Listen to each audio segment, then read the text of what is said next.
The buffet is the most used room on any cruise ship, and it's the one almost nobody uses properly. First-timers walk in, follow the line left to right, take whatever's in the first 6 trays, and eat the least interesting food on the ship. The people on their 10th cruise walk past all of it, go to a station most passengers never notice, and eat better than the couple who paid $90 a head at the steakhouse. These are 12 things repeat cruisers have worked out about the buffet. Some save you money.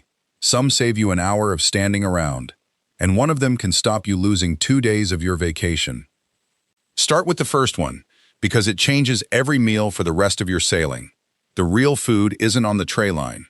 Everything on the main line was cooked in bulk hours ago and sits on a steam table until the pan empties. It's fine.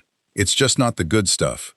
Every buffet also has 1 or 2 cooking stations, almost always at the back where the traffic isn't. That's where a chef makes food in front of you.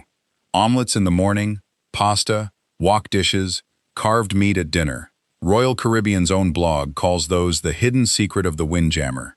Walk past the line and find the station first. The second one is the other half of that.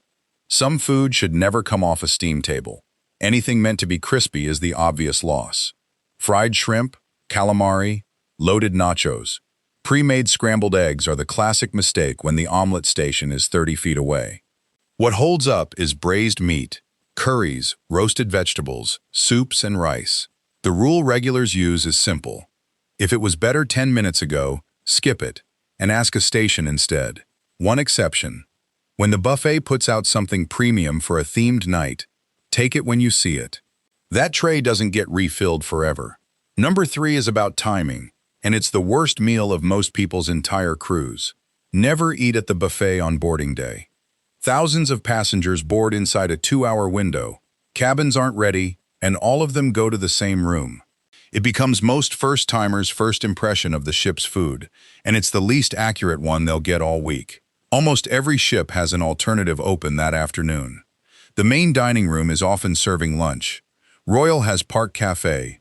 Carnival has Guy's Burger Joint and the deli. Ask a crew member which one's open. It's usually near empty. Now, number 4 is the reason some regulars barely stand in a line all week, because they've found a second buffet that the rest of the ship walks straight past. Quick thing before I get into it. If you're new here, hit subscribe.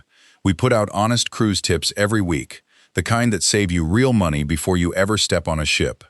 So, number 4. There's almost always a second buffet on board.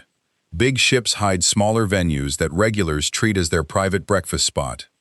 On Icon of the Seas, cruisers on Reddit describe the Surfside Eatery as a mini Windjammer that nobody knows about, basically empty at breakfast.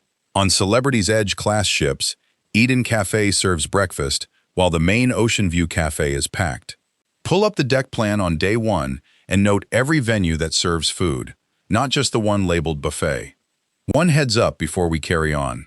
Number 9 is something people are doing right now because a video told them to, and it can get you stopped by local authorities in port. The 5th one costs you nothing at all. Move your meal by 45 minutes. Buffet crowds aren't spread evenly across the opening hours. They spike. On Royal Caribbean, breakfast peaks around 9, and before 8 or after 9:30 is a completely different room. Lunch on sea days is the worst hour of the week, because the buffet sits right next to the pool deck.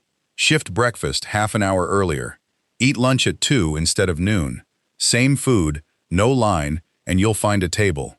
Regulars don't fight the crowd, they just eat off it. Number 6 is about where you sit. The seats are never where everyone is looking.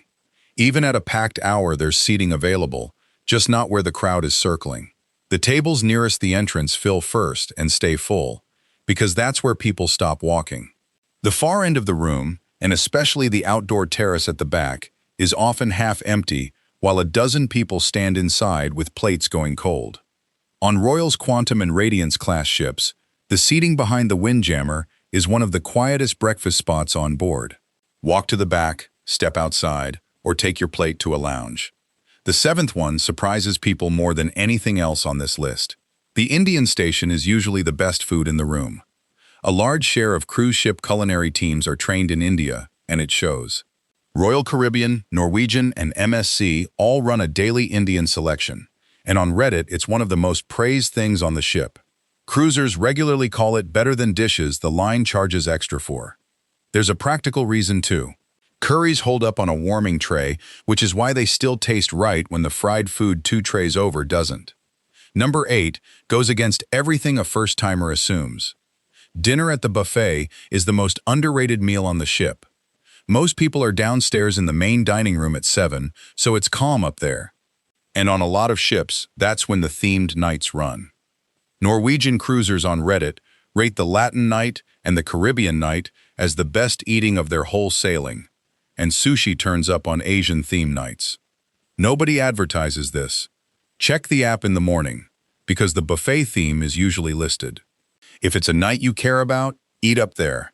If it isn't, go to the dining room. And here's number 9, the one I flagged earlier. Do not take buffet food off the ship. There's advice going around social media telling cruisers to bring plastic bags and load up at the buffet to take ashore. Carnival's brand ambassador John Heald has publicly pushed back on it. Most ports don't allow passengers to carry unpackaged food off the ship.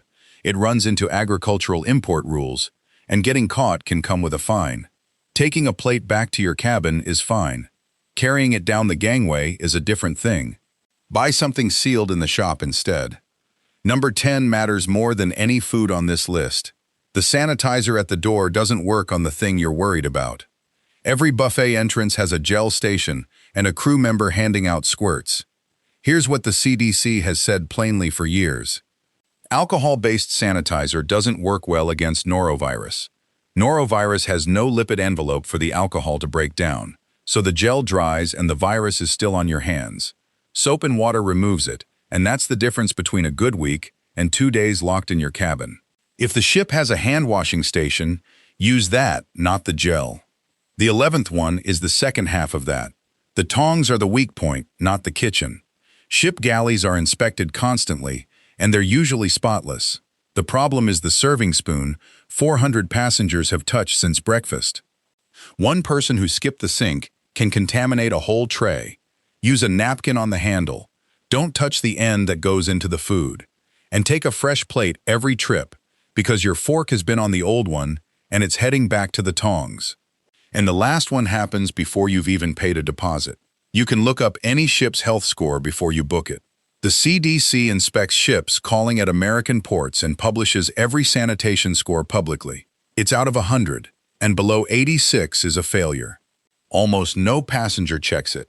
It takes 30 seconds, and it tells you how a ship handles the exact things that go wrong at a buffet. Holding temperatures, prep areas, water systems. There's an onboard version too. If crew are plating your food instead of letting you serve yourself, something triggered that. Usually a norovirus protocol, and it means being more careful that week. And that's the pattern sitting underneath all 12 of these. The buffet isn't worse than the rest of the ship. It's just the one place where nobody hands you any information. The dining room gives you a menu. The specialty restaurant gives you a host. The buffet gives you a room and assumes you'll work it out. Most people never do. So which of these were you getting wrong? Or if you've got a few sailings behind you, what's your buffet move that isn't on this list? Drop it below. The comments on these turn into a better guide than the video half the time. If this helped, hit the like button. It helps this reach more first-time cruisers. And subscribe if you haven't yet. We put out real cruise advice every week over at Cruise Unfiltered.